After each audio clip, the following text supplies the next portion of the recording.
네, 안녕하세요. 곰돌씨의 취업 특강. 오늘은 자기소개서 관련해가지고 한번 좀 이야기를 하려고 해요.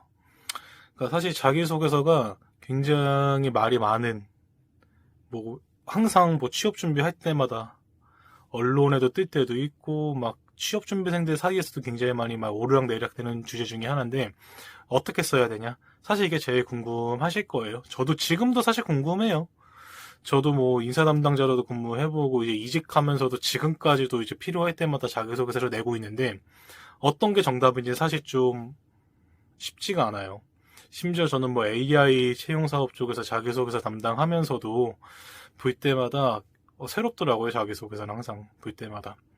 왜냐하면 자기소개서가 어떤 강사분들께서, 이제 취업특강 강사분 유명하신 분들께서 스타 기법이라고 해가지고 이야기하시는 분도 있고, 무조건 스토리 있게 써야 된다라고 하시는 분들도 있고, 서로 맞다, 아니다, 요즘은 이게 대세다, 이렇게 말씀하시는 분들이 있는데, 결론부터 말씀드리면은, 그런 내용들이 다 맞아요. 다 정답인데, 이런 것들 하나하나 신경 써가면서까지 굳이 억지로 작성하진 마시고, 제일 쉽게 작성할 수 있는 방법을 그냥 안내해 드릴게요.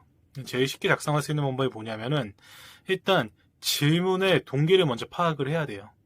그러니까 예전에도 한번 제가 말씀드렸던 것 같은데, 물어보는 질문이 너의 경험을 물어봤는데 답변에다가 엉뚱하게 A 기업은 몇 년도에 어떻게 시작되어 어떤 사업을 하고 있고 이런 식으로 적게 되면은 당연히 감점이 들어갈 수밖에 없어요. 그렇기 때문에 최대한 물어보는 질문 항목에 맞춰가지고 성실하게 쓰도록 하시고, 두 번째로 일단 경험형 문장을 일단 우선시 해가지고 작성을 하시면 좀 좋은 것 같아요. 물론 물어보는 질문 자체가 경험형 문장이 들어갈 수 없는 질문일 경우에는 그런 내용이 들어가기 힘들지만, 경험형 문장이 들어갈 수 있는 경우에는 최대한 경험을 반영해서 쓰셔라. 그리고 세 번째는 각각 1번 문항하고 2번 문항, 3번 문항이 모두 같은 경험을 약간 말만 달라서 이렇게 다르게 쓰지 마시고 조금 새로운 내용을 맞춰가지고 좀 쓰시면 좋은 것 같아요. 그 외에 여러 가지 자기소개서 분석 기법부터 시작해가지고 종류가 굉장히 많은데, 적어도 제가 지금까지 말씀드린 게 일단은 적어도 모든 기업에는 다 공통되는 들어가는 항목, 이렇게 좀 보시면 될 것 같아요. 제가 말씀드렸던 것처럼 첫 번째, 문항 질문에도 꼭 파악하기. 두 번째, 경험형 문장 먼저 우선적으로 서술하기. 세 번째, 각각 자기소개서 문항마다 서로 겹치지 않게 쓰기. 그리고 이건 논외인데, 이거는 아마 제가 나가게 되면은 일부 기업에서 저한테 뭐라 할 수 있기 때문에 기업명은 밝히지는 않을게요. 국내에는 한 대기업 같은 경우에는 1, 2, 3, 4, 1, 2, 3, 4, 5번 이렇게 문항에 있잖아요. 밑에 문항은 안 읽어요. 첫 번째 문항만 읽고 모든 걸 파악하시더라고요. 그렇기 때문에 여러분들 자기소개서 쓸 때 가능하시면은 첫 번째 1번 항목을 좀 약간 집중적으로 보시면서 1번 한번 집중적으로 내 열과 성을 다해가지고 좀 성실하게 쓰시면 좋을 것 같고, 그렇다 2, 3, 4, 5를 대충 쓰라는 말은 아닌데, 어차피 사람이 읽는다면 1번부터 읽게 되잖아요. 그렇기 때문에 말씀드리는 거고, 또 어떤 기업 같은 경우에는 여러 담당자들이 서로 나눠가지고 읽어요. 나눠가지고 있는데, 어떤 분은 모든 지원자의 1번만 읽고, 어떤 분은 지원자 3번만 읽고, 이런 식으로 해서 평가하시는 경우도 있거든요. 그렇기 때문에 이거는 그때그때 읽는 사람마다 너무 뻔한 경험이 여러 명이 동시에 겹치게 되면 당연히 지루할 수밖에 없거든요. 그렇기 때문에 여기서 보통 다른 담당자들이 말씀하시는 게 나만의 노력, 경험, 신선함, 나만의 스토리로 승부하라 이렇게 말씀드린 이유 중에 하나가,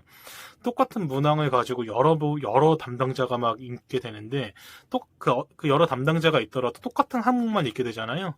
되게 지루해요. 재미도 없고.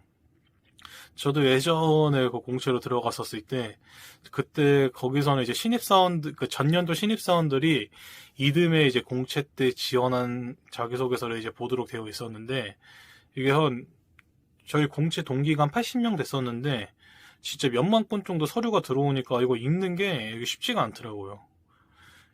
근데 그나마 읽다가 약간 눈에 들어오는 친구들은 분명히 있었어요. 저 같은 경우에는 그때 경험으로 봐가지고는 일단은 두 가지식으로 윗부분에 먼저 기본적인 내용 같은 거나 결론부터 내신 다음에 그 윗부분에 서술돼 있었을 때, 그럴 때 조금 읽기 편했던 거로 기억에 좀 남고 있습니다.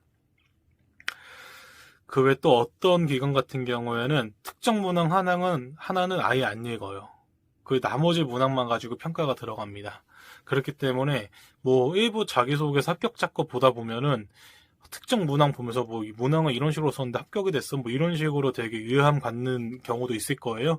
그게 아마 그런 사례이지 않을까 싶습니다. 마지막으로 그 공공기관 같은 경우에는 인사 담당자가 직접 자기소개서를 읽을 수가 없어요. 대부분 이제 외부에 있는 심사위원분들께 나눠주셔가지고 그분들이 특정 평가표에 맞춰서 이제 평가를 하도록 되어 있거든요. 근데 그 강사분들의 인력 풀이라는 게 국내에 아주 많지는 않아요. 약간 제한적이에요.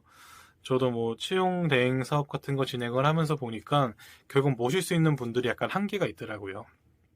그나마 다행인 거는 최근 들어가지고 일부 공공기관이 바뀌었는데 기존에 한 번 평가하셨던 분은 다음번에는 이제 뭐 2년인가 3년 동안은 모시지 못하도록 뭐 이런 식으로 진행하는 경우도 있어가지고 간혹 가다가 이제 일부 막 유명하신 강사분들께서 자기가 뭐 서류평가위원이고 직접 뽑아왔다 하시면서 막 이렇게 이야기 하시는데 그거는 그때 그 해에는 적용될지 몰라도 그 이듬해부터는 또 전혀 다른 기준 가지고 적용될 수 있기 때문에 약간 너무 맹신하지는 마시고 최대한 도움이 될 수 있는 것들은 이기적으로 많이 받아들이시되 너무 이렇게 뭔가 내가 생각했던 분야라던가 너무 과격하게 나오시거나 이런 식의 부분들 같은 경우는 적당히 걸러서 좀 들으시면 좋을 것 같습니다.